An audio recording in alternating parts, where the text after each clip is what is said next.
मी अर्धी वाटी पिठी साखर घेते, त्यामध्येच अर्धी वाटी मिल्क पावडर घालते, त्यामध्येच 1 वाटी दही नॉर्मल टेम्परेचरवर आहे, त्यामध्ये 1 वाटी रवा घालते। हे सर्व मिश्रण मी मिक्स करून घेते।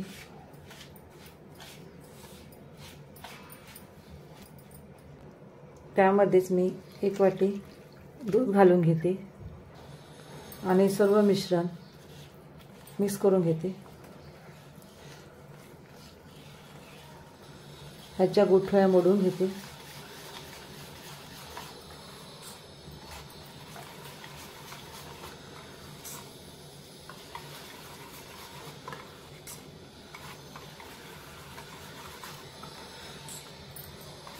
आपल्यालाही आता सध्या सैल दिसते, त्यामध्ये रवा भिजून गेला का ते थोडं घट्ट होईल बॅटर।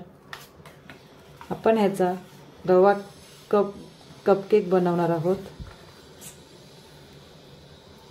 मिक्स झाल्यानंतर ह्यामध्ये व्हॅनिला इसेन्स टाकते 2-3 ड्रॉप, तेही मिक्स करून घेते।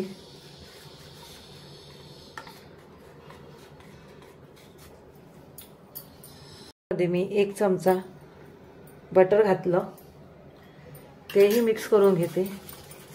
मिक्स झाल्यानंतर मी 10 मिनिटं झाकून ठेवते। प्रीहीट करत ठेवला आहे 180 डिग्री 10 मिनिटांसाठी। आपली 10 मिनिटं झाली आहेत।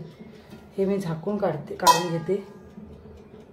1 चमचा बेकिंग पावडर घालते, अर्धा चमचा बेकिंग सोडा घालते, त्यावर 1 चमचा दूध घालते, सर्व मिक्स करून घेते।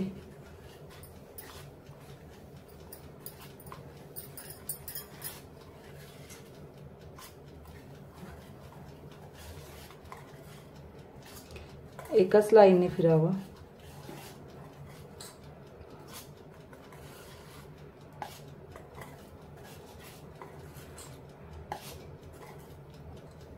आपलं बॅटर असंच झालं पाहिजे। माझ्याकडे हा कपकेकचा टिंग आहे, त्यामध्ये मी बॅटर ओतून घेते।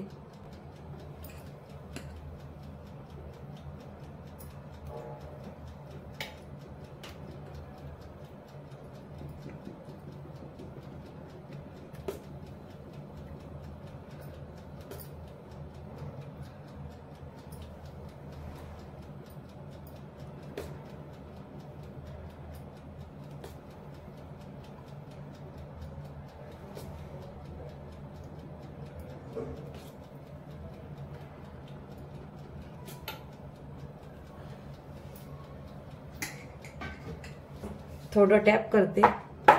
मी बॅटर कमी भरला आहे कारण ते फुगणार आहे। ओव्हन मी प्रीहीट करायला ठेवला आहे 10 मिनिटांसाठी। 20 मिनिटांसाठी मी लावले आहेत कपकेक। आपले कपकेक फुललेले आहेत। टूथपेस्ट टाकून बघते, आपले क्लिअर आले आहे, म्हणजे हे केक रेडी आहेत। कसा सॉफ्ट झाला आहे आपला रवा केक कपकेक।